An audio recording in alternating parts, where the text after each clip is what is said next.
it's a mixture of things. So it's never like overly. I never do something just to make it weird or scary or whatever.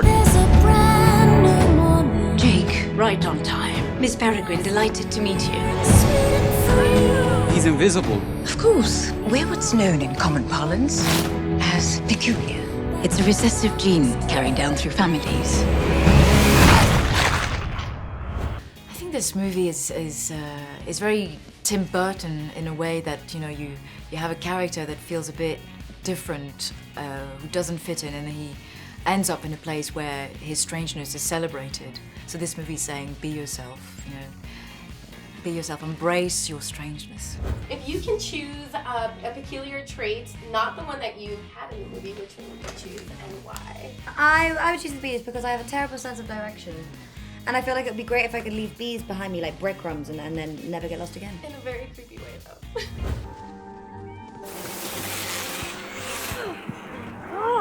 So I'm gonna have to go with invisibility. In this case, he can't turn it off, and I feel like it'll get old pretty quick when you realize no one knows what you look like. Yeah. And you go through walls. Yeah. People just sit on you all the time. Yeah. I think I would like to be invisible. Yeah, really. That would be quite cool.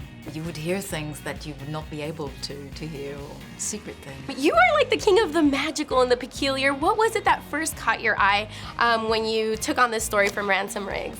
As soon as I looked at the book, even before reading it, I liked it because I love photographs. And there's something about when you look at photographs, it just gives you such a strange feeling. You know, it's kind of mysterious, sometimes kind of creepy, haunting, sort of poetic. And that's then when I read it, it was amazing the way he constructed the book around these photographs. How do you balance it out so it's not too eerie, not too creepy, Yeah. just, kind of enough? Well, I don't know. I never think, because I always like a mixture of things. And so even in the creepy stuff, I always try to have a little bit of humor. And I found the story very emotional, and so it's a mixture of things. So it's never like overly. I never do something just to make it weird. Families. And we all loved your character. I mean, we could feel for you. We also wanted to protect those children. Do you share any similar traits with Miss Peregrine? Yeah, I think I would be ready to do anything to protect the ones I love. But I think that's it. Miss Peregrine is kind of like all the being anal on time and all this. I'm not good at that. I don't wear a watch. Promise me one thing. Look after them, Jake. I promise. And oddly enough, you turn into a bird, but you're afraid of heights. How did that work out? Was that interesting for you? Yeah, there was a transformation that I had to do, and I was kind of like on scaffoldings. It was very high, and I could do it. I rehearsed a bit, with wires on the ground. It was like, great, I can do this somersault. And yeah, and I'm not good with heights. And I remember Tim was kind of laughing, making fun of me. I'm like, oh, come on. But I made it. I made it. Can you tell me, do you share any similar traits with any of the characters?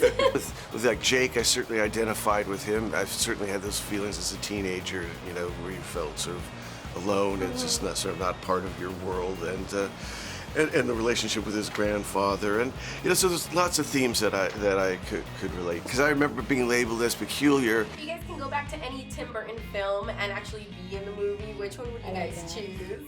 I would like to play Edward Scissorhands. Really? Like a female Edward Scissorhands? Yeah. Charlie in the Chocolate Factory.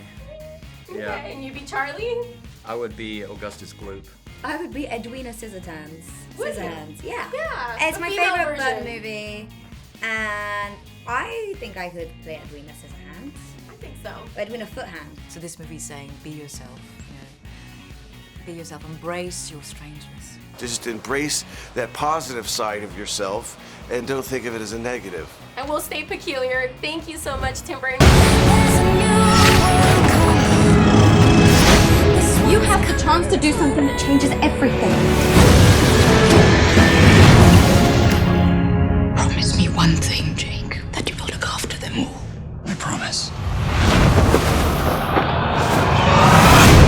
There's a new world. But before you go, make sure to click the video to your left to hear Mark Wahlberg talk about his love for Adele and his new movie Deepwater Horizon, or to the right to find out if a live-action Lion King movie is coming soon.